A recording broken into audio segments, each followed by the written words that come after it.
நீங்கள் பார்த்து கொண்டிருப்பது உங்கள் ஜாஷுவா டிவி. சகல ஜனங்களுக்கும் நற்செய்தி. எல்லாருக்கும் நம் இயேசு சிறந்தவரே, எல்லாருக்கும் நல்லவரே. எல்லாருக்கும் நம் இயேசு சிறந்தவரே, எல்லாருக்கும் நல்லவரே.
இல்ல.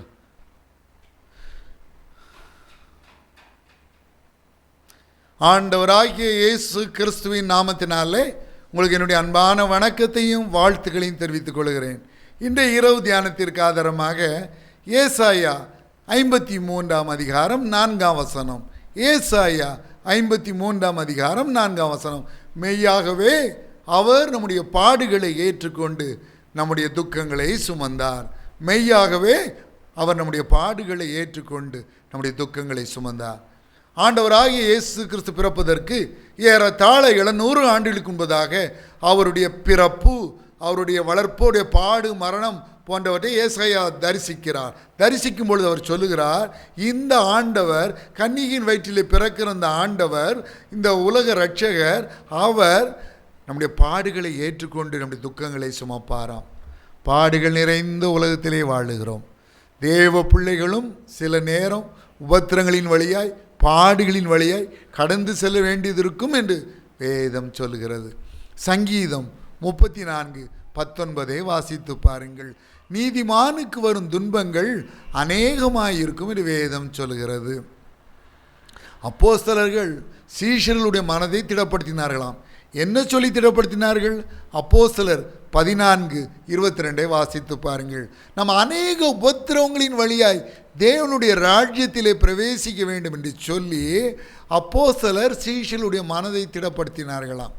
அது மாத்திரமல்ல, 2 தீமோத்தேயு 3:12 என்ற வேத பகுதி சொல்கிறது, அன்றியும் கிறிஸ்து இயேசுவுக்குள் தேவபக்தியாய் நடக்க மனதாயிருக்கிற யாவரும் துன்பப்படுவார்கள் என்று அருமை இரட்சகர் ஆண்டவராகிய இயேசு சொல்லி போனார். யோவான் எழுதின சுவிசேஷம் 16 அதிகாரம் 33 வசனத்திலே, இந்த உலகத்தில் உங்களுக்கு உபத்திரம் உண்டு. அப்போ இந்த உலகத்தில் தேவ பிள்ளைகளும் சில நேரம் பாடுகளின் வழியாய் கடந்து செல்ல வேண்டியது இருக்கும். ஆனால் கொஞ்சம் யோசித்து பாருங்கள், நம்ம ஆண்டவரை பின்பற்றாத நாட்களில், நம்ம பாவம் செஞ்ச நாட்களில், நம்ம ஆண்டவருக்கு பிரியமில்லாத காரியங்களை செய்து கொண்டிருந்த நாட்களில் துன்பம் வந்தால் உள்ள ஓரளவு அதை ஏற்றுக்கொள்ளும். எனக்கும் ஆண்டவருக்கு எந்த சம்மந்தமே இல்லையே, நான் பாவம் செஞ்சேனே, நான் ஆண்டவருக்கு பிரியமில்லாத வாழ்க்கை வாழ்ந்தேனே, அப்போ நான் துன்பப்படுறது நியாயம்தான்னு மனசு ஏற்றுக்கிடும். ஆனால் பாவத்தை விட்டுட்டு பரிசுத்தத்திற்கு ஒப்பு கொடுத்து ஆண்டவருடைய பிள்ளையாக மாறி எல்லா கெட்ட குணங்களையும் விட்ட பிறகு துன்பம் வந்தால் உள்ளம் ஏற்றுக்கொள்ள தடுமாறும். தேவ பிள்ளைகளுடைய வாழ்க்கையில் துன்பம் வரும் பொழுது தேவன் என்ன செய்து கொண்டிருக்கிறாராம்? ஏசாயா 63 அதிகாரம் 9 வசனம் அதற்கான விடைகளை சொல்லுகிறது. இந்த ஏசாயா 63 அதிகாரம் 9 வசனத்தின் முதல் பகுதியை வாசித்தோம் என்றால், அவர்களுடைய எல்லா நெருக்கத்திலும் அவர் நெருக்கப்பட்டார். தேவனுடைய பிள்ளைகளுடைய வாழ்க்கையிலே வருகின்ற எல்லா நெருக்கங்களிலும் தேவனும் நெருக்கப்படுகிறாராம். அப்போ தேவ பிள்ளைகளுடைய துன்பத்தோடு தேவனும் தன்னை ஐடென்டிஃபை பண்ணிக்கிறாரு. அவருடைய துன்பத்திலே அவரும் பங்கு கொள்ளுகிறார். வேதம் சொல்லுகிறது, எபிரேயர் 13:5, யோசுவா 1:5 ஆண்டவர் சொல்லுகிறாராம், நான் உன்னை விட்டு விலகுவதும் இல்லை, உன்னை கைவிடுவதும் இல்லை. மத்தேயு 28:20, இதோ உலகத்தின் முடிவு பரியந்தம் சகல நாட்களிலும் நான் உங்களுடனே கூட இருக்கிறேன்னு ஆண்டவர் சொல்கிறார். மத்தேயு 1:23 சொல்கிறது, அவருக்கு இம்மானுவேல் என்று பெயரிடுவார்கள். இம்மானுவேல் என்பதற்கு தேவன் நம்மோடு இருக்கிறார் என்று அர்த்தமாம் என்று சொல்லி, அப்போ ஆண்டவர் துன்பப்படுகிற தன் பிள்ளைகளை விட்டு ஒரு நாள் விலக மாட்டார்.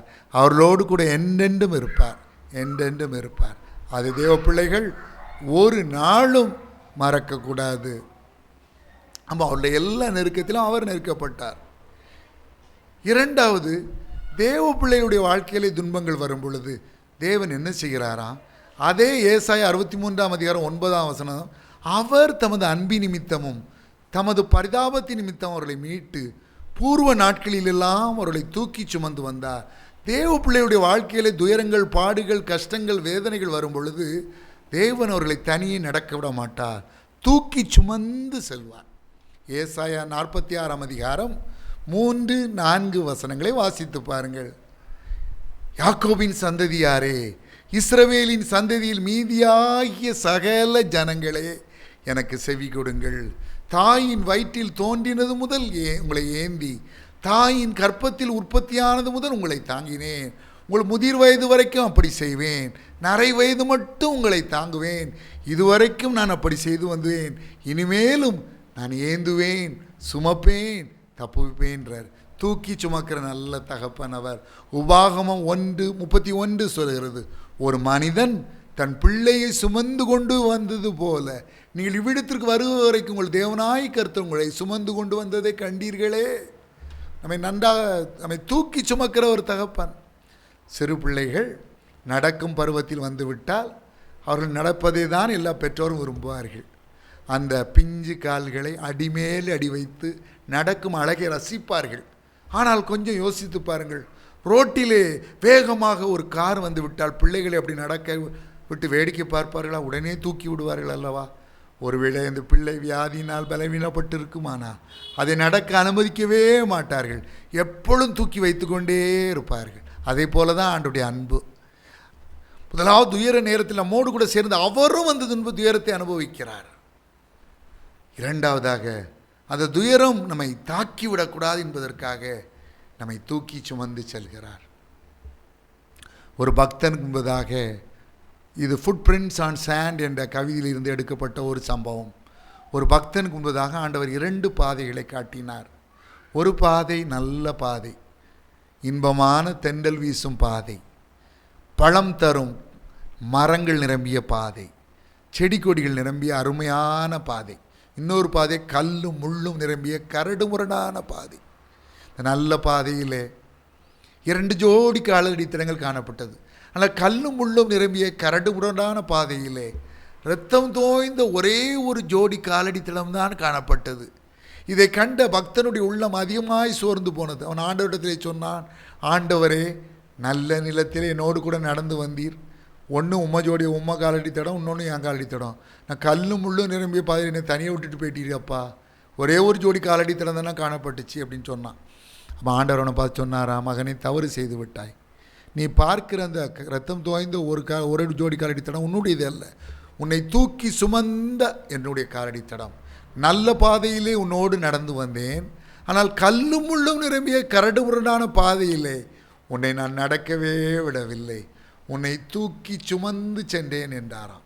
அன்பு சகோதர சகோதரிகளே, கஷ்டத்தின் வழியாய் துக்கத்தின் வழியாய் கடந்து செல்கிறீர்களோ, ஆண்டவர் மெய்யாகவே அவர் நம்முடைய பாடுகளை ஏற்றுக்கொண்டு நம்முடைய துக்கங்களை சுமந்தார். அவருடைய அன்பை பாருங்கள். அவருடைய அன்பு, தகப்பனின் அன்பு மத்தேயு 7:11 சொல்கிறது, பொல்லாதவர்களாய் நீங்கள் உங்கள் பிள்ளைகளுக்கு நல்ல ஈவுகளை கொடுக்க அறிந்திருக்கும் போது பரமபிதாவானவர் தம்மிடத்தில் வேண்டிக் கொள்கிறவர்களுக்கு நன்மையானவைகளை கொடுப்பது அதிக நிச்சயம் அல்லவா? சங்கீதம் 103:13 சொல்கிறது, தகப்பன் தன் பிள்ளைகளுக்கு இறங்குறது போல கர்த்தர் தமக்கு பயந்தவர்களுக்கு இறங்குகிறார் என்று சொல்லி. அது தகப்பனுடைய அன்பு மாத்திரமல்ல, தாயை போல நம்மை நேசிக்கிறார். தாயை விட அதிகமாக நம்மை நேசிக்கிறார். வேதம் சொல்லுகிறது, ஏசாயா 49:15 ஸ்திரீயானவள் தன் கற்பத்தின் பிள்ளைக்கு இறங்காமல் தன் பாலகனை மறப்பாளோ? அவர்கள் மறந்தாலும் நான் உன்னை மறப்பதில்லை என்றார். ஏசாயா 66:13 ஒருவனை அவன் தாய் தேற்றுவது போல நான் உங்களை தேற்றுவேன்னு சொல்கிறார். அதான் சங்கீதக்காரன் சொல்லுவான், சங்கீதம் 27:10 என் தகப்பனும் என் தாயும் என்னை கைவிட்டாலும், என் தகப்பனும் என் தாயும் என்னை கைவிட்டாலும் கர்த்தர் என்னை சேர்த்து கொள்வான்னு சொல்லுவான். என் தகப்பனும் என் தாயும் என்னை கைவிட்டாலும் கர்த்தர் என்னை சேர்த்து கொள்வான்னு சொல்லுவான். மெய்யாகவே இயேசு சிலுவையிலே நம்முடைய பாடுகளை ஏற்றுக்கொண்டு நம்முடைய துக்கங்களை சுமந்தார். அதனால தான் வேதம் சொல்லுகிறது, எரேமியா 31:13 நான் அவர்கள் துக்கத்தை சந்தோஷமாக மாற்றி அவர்களை தேற்றி அவர்கள் சஞ்சலம் நீங்க அவர்களை சந்தோஷப்படுத்துவேன். வேதம் சொல்லுகிறது, ஏசாயா 60:20 உன் துக்க நாட்கள் முடிந்து போம். யோவான் எழுதின சுவிசேஷம் 16:20 சொல்கிறது, நீங்கள் துக்கப்படுவீர்கள், ஆனாலும் உங்கள் துக்கம் சந்தோஷமாக மாறும். ஏசாயா 30:19 சொல்கிறது, இனி நீ அழுது கொண்டிராய், அவர் உன் கூப்பிடுதலுக்கு உருக்கமாய் இறங்கி அதை கேட்டவுடனே உனக்கு மறு உத்தரவு அருளை செய்வார்னு வேதம் சொல்கிறது. ஏசாயா 25:8 அவர் மரணத்தை ஜெயமாக விழுங்குவார், கர்த்தராகிய தேவன் எல்லா முகங்களிலும் இருந்து கண்ணீரை துடைத்து தமது ஜனத்தின் நிந்தையை பூமியில் இராதபடிக்கு முற்றிலும் நீக்கி போடுவார். கர்த்தரே இதை சொன்னார். வெளிப்படுத்தல் 21:4 சொல்கிறது, அவருடைய கண்ணீர் யாவையும் தேவன் துடைப்பார். அவருடைய கண்ணீர் யாவையும் தேவன் துடைப்பார். என் அன்பு சகோதர சகோதரிகளே, ஆலங்குளத்திலே நான் கன்வென்ஷன் முதல் நாள் கூட்டம் முடிந்த பின்பு ஒரு சகோதரி ஒரு அழகிய பெண் குழந்தையை எடுத்துக்கொண்டு என்னை பார்க்க வந்தார்கள். அவர்கள் சொன்னார்கள், ஐயா, போன ஆண்டு லாஸ்ட் இயர் எங்கள் ஆலங்குளம் பேதுராலயம் கஸ்பா சபையில் தெரு ஜப கூட்டத்தில் இங்கே பிரசங்கம் பண்ணீங்க.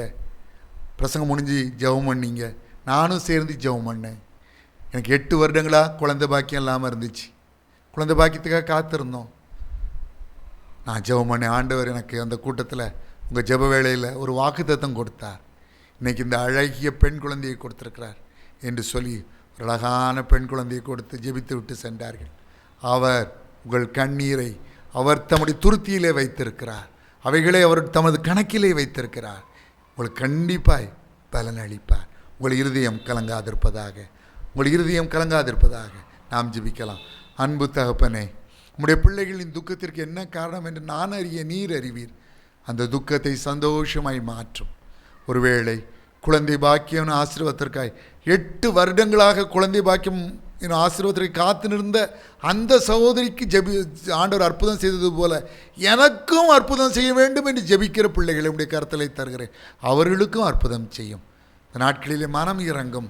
குழந்தை பாக்கியத்தை தாரும், குழந்தை பாக்கியத்தை தாரும். நன்றி இயேசு சுவாமி. ஒவ்வொருவருடைய ஒவ்வொரு சொட்டு கண்ணீரையும் துடைத்தரலும். பிள்ளைகளுடைய திருமணம் லேட்டாகிட்டே இருக்கேன்னு சொல்லி கலங்கி தவிக்கிற பெற்றோர் உண்டே, அவர்களுக்கு மனம் இறங்கும். அவருடைய பிள்ளைகளுடைய திருமண காரியங்களை பொறுப்பெடுத்துக் கொள்ளும். ஒரு தகப்பன் ஸ்தானத்திலிருந்து அந்த திருமணத்தை நடத்தி கொடுத்தரலும். அவர்கள் குடும்ப வாழ்வை ஆசீர்வதித்தரலும். நன்றி இயேசு சுவாமி. நன்றி ராஜா.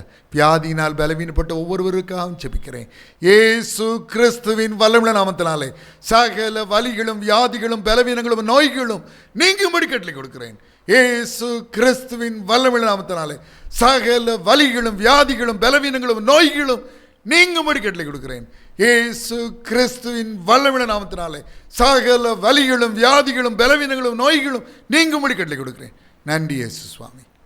நன்றி, நன்றி, கோடானு கொடி நன்றி, கோடானு கொடி நன்றி. சகல துதியையும் கனத்தையும் மகிமையும் வல்லமையும் ஒருவருக்கே செலுத்துகிறோம். இயேசு கிறிஸ்துவின் நாமத்தினாலே வேண்டிக் கொள்கிறோம் பிதாவே, ஆமேன். இதை பார்த்து கொண்டிருக்கிற, இதை கேட்டுக்கொண்டிருக்கிற அன்பு சகோதர சகோதரிகளே, நான் உங்களுக்காக ஜெபிக்க வேண்டுமானால் உங்கள் ஜெப குறிப்புகளை எனக்கு அனுப்பி வையுங்கள். நான் உங்களுக்காக ஆண்டவரிடம் ஊக்கமாக ஜெபிப்பேன். என்னுடைய முந்தைய கடந்த நிகழ்ச்சிகள் மூலமாக ஆசீர்வாதங்களையோ அற்புதங்களையோ நன்மைகளையோ பயன்களையோ பெற்றிருப்பீர்களானால் தயங்காமல் எனக்கு தெரியப்படுத்துங்கள். நாம் ஒன்று சேர்ந்து ஆண்டவரை துதிக்க, அவரை ஸ்தோத்தரிக்க, அவருக்கு நன்றி செலுத்த, அவருக்கு என்றும் நன்றி உள்ளவர்களாய் வாழ அது ஏதுவாக அமையும். ஆண்டவராகிய இயேசு கிறிஸ்து தாமே உங்களை ஆசீர்வதிப்பாராக. May God bless you.